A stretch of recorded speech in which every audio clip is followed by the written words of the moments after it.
That clipboard hitting the concrete floor still echoes in my head. Not dropped, not placed down, just released like Richard was letting go of dead weight. The safety inspection forms scattered across the factory floor while he stood there with that smirk, telling me how things were going to change around here. I'm Dale Carter, 49 years old, and I walked into that morning thinking we were discussing the quarterly safety review. Instead, I got handed a reality check that changed everything. The document was simple enough. Effective immediately, Dale Carter transitions to operations consultant under efficiency director Alex Martinez. That's corporate speak for you're now reporting to a 28-year-old MBA who thinks OSHA regulations are suggestions. But let me back up and tell you how I got here. I'd been plant operations manager at Hoffman Steel Solutions for 15 years. Started when Jordan was 9 years old and Rebecca was pregnant with Haley. Back then, this place was a disaster waiting to happen. Safety protocols existed on paper, but nowhere else. Workers cutting corners because nobody enforced procedures. We had 3 near-miss accidents in my first month alone. I built that safety program from nothing, trained every supervisor, implemented lockout procedures that actually worked.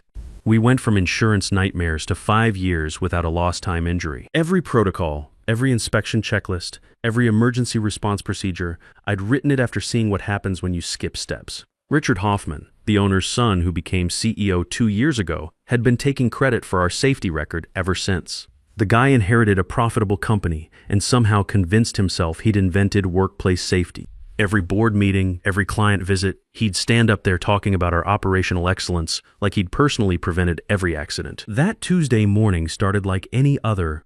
Coffee at 6 where, quick walk through the production floor, office by 6:45. Same routine I'd followed since my Army days. Jordan was finishing his associate degree at community college, working part-time at the auto shop. Haley was in her junior year at State, studying nursing, making us proud. Good kids, both of them. The mortgage had 6 years left at $2,100 a month. Everything was steady, predictable, should have been my first warning. Around 9:30, Helen Rodriguez knocked on my office door. Helen never interrupted unless something was serious. Her voice was tight when she said Richard needed to see me on the floor immediately, like she already knew something I didn't. I grabbed my hard hat and clipboard, thinking maybe it was about the new stamping press installation or the OSHA audit scheduled for next month. The production floor always felt different when the machines were running. That steady rhythm of hydraulic presses, the hiss of pneumatic systems, the background hum that tells you everything's operating within parameters. I'd walked this floor thousands of times for inspections, training sessions, incident investigations, never once thinking it might be for something like this. Richard was standing by the main press line with some kid I'd never seen before. Expensive suit, clean hands, the kind of guy who looked uncomfortable around actual machinery. Richard was shouting over the equipment noise, gesturing at production charts like he was explaining rocket science instead of basic manufacturing. When he saw me approaching, Richard held up his hand for the machines to cycle down. The sudden quiet felt wrong, like when the ventilation system shuts off and you notice the air isn't moving anymore. "Dale, come over here. Want you to meet Alex Martinez." He pointed at the kid with his clipboard. Alex is our new efficiency director. MBA from Stanford, specializes in lean manufacturing implementation. Efficiency director, we'd never had an efficiency director before. And the way Richard said it with that emphasis told me exactly where this was heading. Before I could respond, Richard pulled out a manila folder from his briefcase. No ceremony, no explanation, just handed it over like he was passing along maintenance reports. "Strategic restructuring," he said, finally making eye contact. "The board's been discussing operational optimization. We need fresh perspectives on manufacturing efficiency." I opened the folder, expecting new safety protocols or equipment upgrades. Instead, I saw my title crossed out in red ink and replaced with operations consultant. My salary stayed the same, but every line of authority had been stripped away. Everything I'd built over 15 years was being handed to someone who probably couldn't tell the difference between a torque wrench and a pipe cutter. "You want me to train my replacement?" I asked, keeping my voice level over the machine noise. Richard adjusted his safety glasses with that smirk he'd perfected in business school. "I want you to mentor the future, Dale. Alex understands where manufacturing is heading. Data analytics, process optimization, waste elimination protocols. The board thinks we need someone who speaks that language." The board. Richard's way of saying he'd made the decision and didn't want to own it directly. Alex was standing there nodding like he understood what we were discussing, but I could tell from his expression he was still figuring out which machines did what. Alex is waiting in conference room 2. Richard continued. Figured you could start the knowledge transfer immediately. Knowledge transfer. 15 years of safety protocols, crisis management, worker relationships, equipment maintenance schedules. All of it reduced to knowledge transfer like I was handing over a software manual.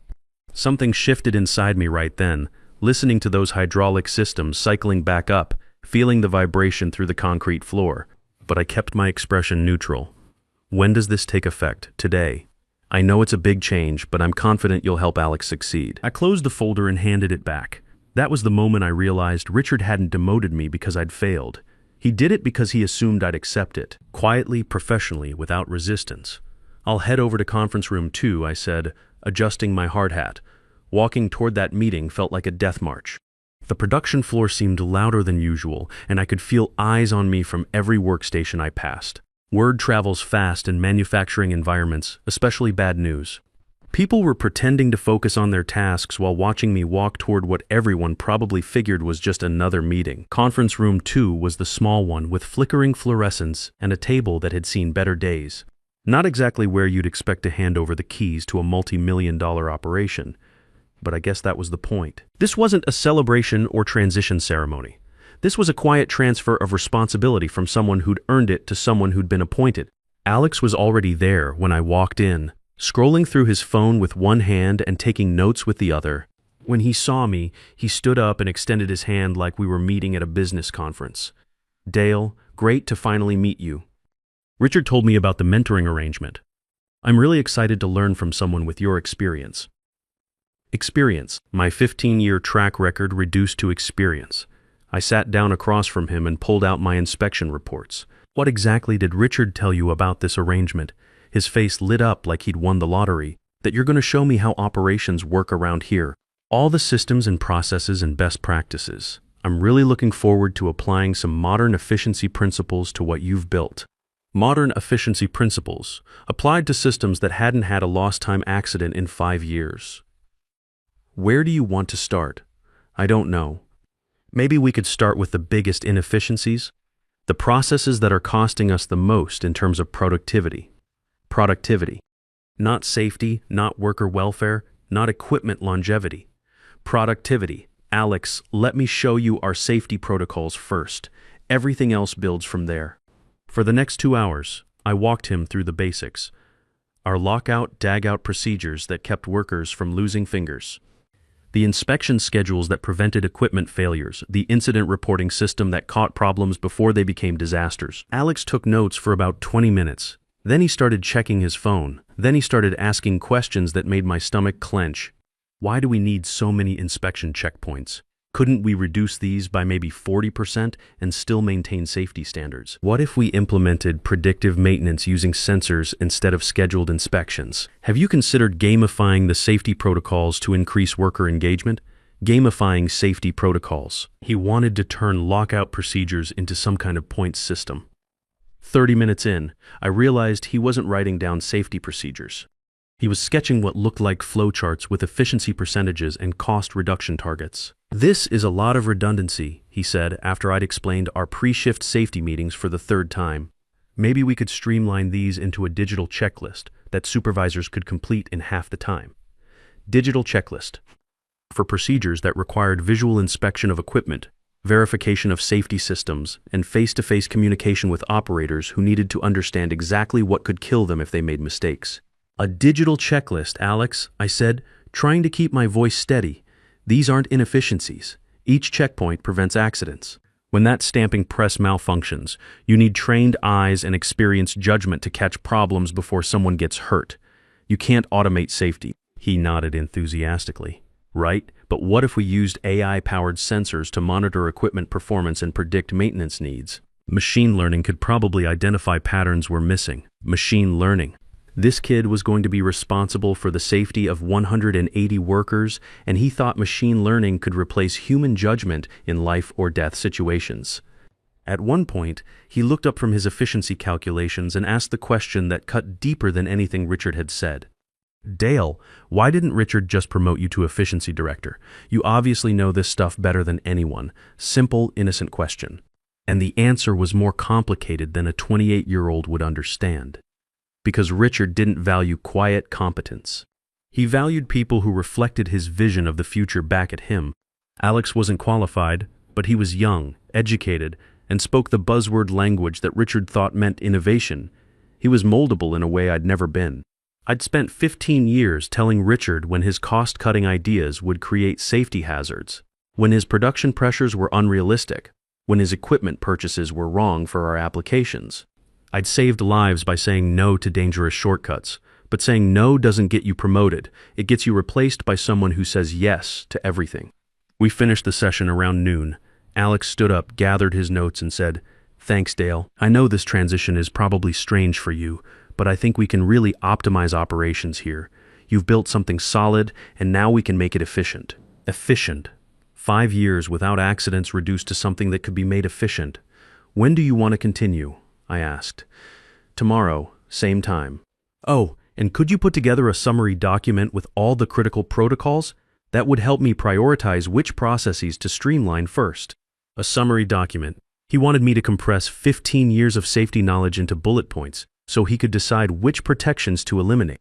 That evening, driving home with both hands gripping the steering wheel, I kept thinking about Alex's question. Why didn't Richard just promote me to efficiency director? Because efficiency wasn't really about improving operations. It was about Richard proving he was forward-thinking, progressive, in touch with modern business practices.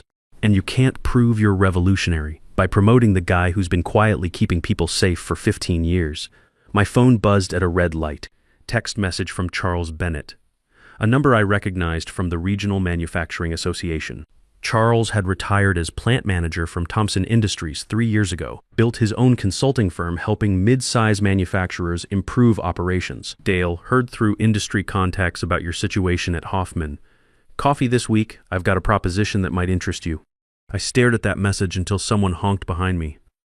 Charles Bennett wanted to meet a guy who'd actually built something real, who understood what manufacturing operations meant. For the first time in 48 hours, I felt something other than resignation. The next 2 weeks were painful to watch. Alex started implementing changes immediately, before he understood why the current systems existed. He eliminated 3 daily safety checkpoints because they were redundant. He reduced pre-shift meetings from 15 minutes to 5 minutes to increase productivity. He created a digital reporting system that was supposed to streamline incident documentation but actually made it harder to track patterns and identify problems before they became serious. I met Charles at Murphy's Diner on Thursday morning. One of those places that's been around forever, where you can actually have a conversation without competing with espresso machines and laptop computers. Charles was already there when I arrived, sitting in a corner booth with 2 regular coffees and no briefcase in sight. That told me something right there. "Dale, good to see you again," he said, standing to shake my hand. Firm grip, direct eye contact. None of that corporate performance you get from guys like Richard. We sat down and Charles got straight to the point. "I've been watching your safety record at Hoffman for years. 5 years without lost time injuries. Best OSHA compliance ratings in the region. Worker satisfaction scores that make other plants jealous. That doesn't happen by accident.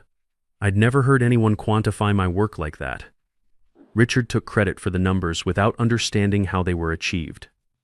To him, good safety records just appeared because he was CEO. Charles pulled out a single sheet of paper from his jacket pocket. Not a PowerPoint presentation, not a formal proposal, just 1 page with handwritten notes. "I'm expanding my consulting practice. Need a partner, not an employee. Someone who understands safety and operations from the ground up. Someone who can work with plant managers who actually want to improve instead of just cutting costs. Partner, not consultant, not advisor, not senior anything. Partner. What's the timeline?" I asked, trying not to sound too eager. "Whenever you're ready. I know you've got college payments, mortgage, real responsibilities. I'm not asking you to jump without looking. But Dale, understand this. What Richard's doing isn't about efficiency or modern practices. It's about a weak manager feeling threatened by someone who actually knows how to run things safely." He was right, of course. I'd known it for months but hadn't wanted to admit it. Richard wasn't interested in improving operations. He was interested in surrounding himself with people who made him feel smart. "There's something else," Charles continued. Gloria Washington at Premier Automotive called me last week. She's concerned about quality control since you've been sidelined. 2 other suppliers have reached out asking about alternatives. They don't know you're my first choice for partner, but they remember who actually solved their problems. That hit harder than I expected. These were relationships I'd built over years, clients who trusted me personally, and they were already looking for alternatives because they could see the quality declining. I drove home that afternoon thinking about everything Charles had said. Haley's tuition was due in 8 weeks, $16,000 for the semester. Jordan would be transferring to a 4-year school soon, and even with community college credits, we were looking at serious money. The mortgage payment was $2,100 every month for 6 more years. I couldn't just walk away from steady income no matter how appealing Charles's offer sounded, but I also couldn't keep watching Alex eliminate safety protocols that kept people alive. The next 3 weeks at Hoffman were painful. Without me managing daily safety oversight, problems started appearing fast. A lockout procedure Alex had streamlined resulted in a maintenance worker nearly getting crushed by hydraulic equipment. A pre-shift inspection he'd eliminated missed a bearing failure that shut down production for 8 hours. An incident report he'd simplified provided no useful information when OSHA called asking questions. None of it was officially my fault, but Richard kept calling me into his office asking me to fix things quietly. I was still responsible for cleaning up the disasters, but Alex got credit for any improvements that worked. The breaking point came on a Friday afternoon. Richard scheduled an emergency meeting with our biggest client for Monday and demanded I prepare a comprehensive safety compliance report in 3 hours. A full analysis of incident rates, training records, equipment inspection logs, and regulatory compliance. The kind of report that usually took me 2 days to compile properly. Just pull together the highlights, he said, standing in my doorway like he was doing me a favor. Make it look good for Premier Automotive. Make it look good. 15 years of safety protocols reduced to making Richard look competent for people who actually understood manufacturing. I looked at him standing there checking his watch impatiently, and something inside me finally snapped. This report will take 2 days to do properly. Dale, I need it in 3 hours. Premier expects detailed documentation, then maybe Alex should prepare it. He's the efficiency director now. Richard's expression tightened. Alex doesn't have your experience with the historical data. No, he doesn't. But if he's taking over operations, he needs to learn how to handle client presentations. Look, I'm not asking. I'm telling you to have this ready by 4:00. I stood up slowly. Richard, I've spent 15 years making you look competent to people who matter. I've prevented accidents, maintained relationships, and covered for every shortcut you've tried to implement. But I'm done being your safety net while you pretend someone else can do my job. He stared at me, probably shocked that I'd finally said what we both knew was true. You want this report? Have Alex prepare it. He's the future of operations, right? Let him prove it. That night, I called Charles. I'm ready. Good. When can you start? I need to give 2 weeks' notice. Charles laughed. Dale, you don't owe them anything after what they've done, but if that's how you want to handle it, I respect that. I wrote my resignation letter at the kitchen table while Haley studied for her organic chemistry exam. Short, professional, clean. No accusations, no emotional outbursts, just notice that I was leaving to pursue other opportunities. When I finished, I read it twice, not to edit it, but because part of me couldn't believe I'd actually written it. Then I printed it, signed it, and set it on my nightstand. For the first time in months, I slept through the night without worrying about what crisis would be waiting for me in the morning. Monday morning, I walked into Hoffman Steel Solutions knowing it would be one of my last times. Same routine, coffee at 6, went production floor by 6:45, but everything felt different. The resignation letter was folded in my shirt pocket, and for the first time in months, I wasn't dreading the day ahead. Richard's office door was already open when I got there. He was on the phone, pacing behind his desk and gesturing like he was delivering a presentation instead of explaining to some supplier why their delivery was 2 weeks late. When he saw me, he held up one finger and mouthed 1 second like I was interrupting something important. That tiny gesture crystallized everything wrong with our relationship. I wasn't waiting anymore. When he finally hung up, he pointed at the chair across from his desk. Dale, about that compliance report. I need it ready by 10:04 for the Premier meeting. I didn't sit down. Instead, I stepped forward and placed the folded resignation letter in the center of his desk. It took him a moment to process what he was looking at. The confident expression faded, and I watched him realize this wasn't another report or maintenance request. "What is this?" he asked, unfolding the paper. "My resignation, effective 2 weeks from today." He read it twice like the words might change if he looked harder. "You're quitting?" "Yes." "Dale, you're being dramatic. This makes you look unprofessional, like you're running away because things didn't go your way." I met his eyes without flinching. "I'm not running, Richard. I'm leaving." "There's a difference." He leaned back in his chair, trying to regain control. "You know you'll never find another position like this at your age. Not with comparable benefits, not with the kind of stability we offer here. At my age, finally out in the open." "You're right. I probably won't find another position like this one." His smirk started to return like he'd won the argument. "I'm going to find something better." The smirk disappeared. "I'll finish my 2 weeks professionally. After that, I'm done." Over the next 2 weeks, I watched Hoffman Steel Solutions begin to unravel. Without me managing daily safety oversight, small problems became big problems. Alex tried to implement some kind of digital efficiency system that crashed every other day. A major client called threatening to cancel their contract because nobody could answer basic questions about quality control procedures. The OSHA compliance issues hit $25,000 in penalties by the end of my second week. My last day came with no farewell lunch, no recognition, no awkward goodbye speech. Just quiet handshakes from the workers who understood what was really happening. Vincent Shaw, the union rep, pulled me aside. "Place won't be the same without you, Dale." "Maybe that's not entirely bad," I replied. Monday morning, I walked into Bennett Manufacturing Consulting. Real office space, professional atmosphere, people who looked up when I entered instead of pretending I was invisible. Charles introduced me to the team as his partner, not his new hire. "Dale's going to handle all safety and operations consulting," he told them. "He's got more hands-on manufacturing experience than most consultants have in their entire careers." The first client call came Tuesday afternoon. Gloria Washington from Premier Automotive, an account I'd managed for 6 years at Hoffman. "Dale, thank goodness," she said when she heard my voice. "I've been trying to get straight answers from your old team for 2 weeks. Nothing but confusion and delays." I walked her through a solution step by step, just like I had dozens of times before. By the end of the call, she'd signed a 1-year consulting contract with Bennett Manufacturing. "Finally, someone who actually knows what they're talking about," she said before hanging up. That's how it started. Word traveled fast in our industry. Other clients I'd worked with for years started calling asking about the change. Suppliers reached out wanting to know about new opportunities. Not because I was actively recruiting, but because they knew I'd give them reliable answers and safe solutions. Within 6 months, Bennett Manufacturing Consulting had doubled in size. We hired 8 new consultants, opened a second office location, and landed contracts with 12 mid-size manufacturers. My name went on the letterhead next to Charles's. Equal partners, just like he'd promised. The collapse of Hoffman Steel Solutions happened faster than anyone expected. Vincent Shaw called me one afternoon, his voice strained. "Dale, it's a complete disaster over here. Alex quit last week after the efficiency system caused another shutdown. Helen gave notice this morning. 2 more clients canceled their contracts. Richard's been locked in his office for 3 days, and nobody knows what's happening." I didn't feel triumphant hearing that. I felt confirmed. The work I'd been doing for 15 years was real.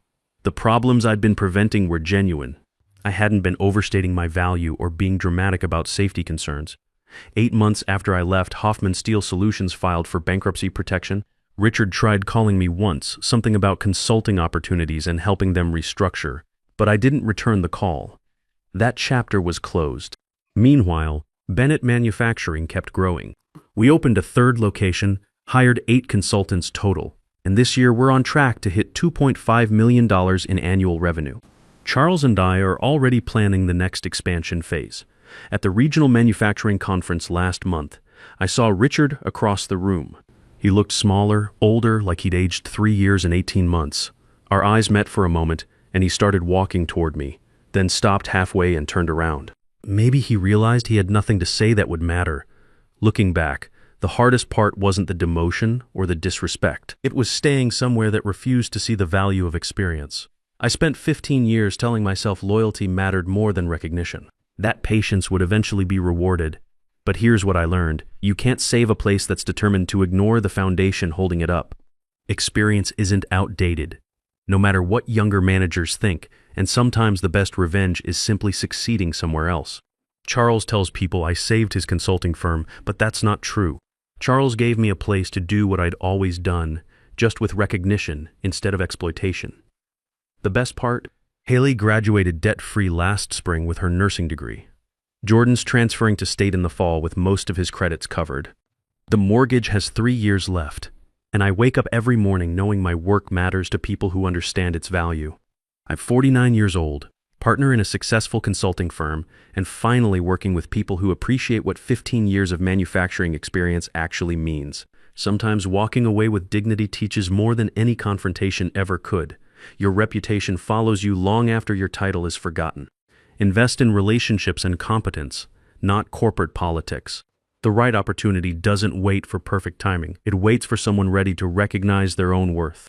Sometimes the biggest risk isn't leaving a bad situation, but staying in it long enough to forget what you're truly capable of.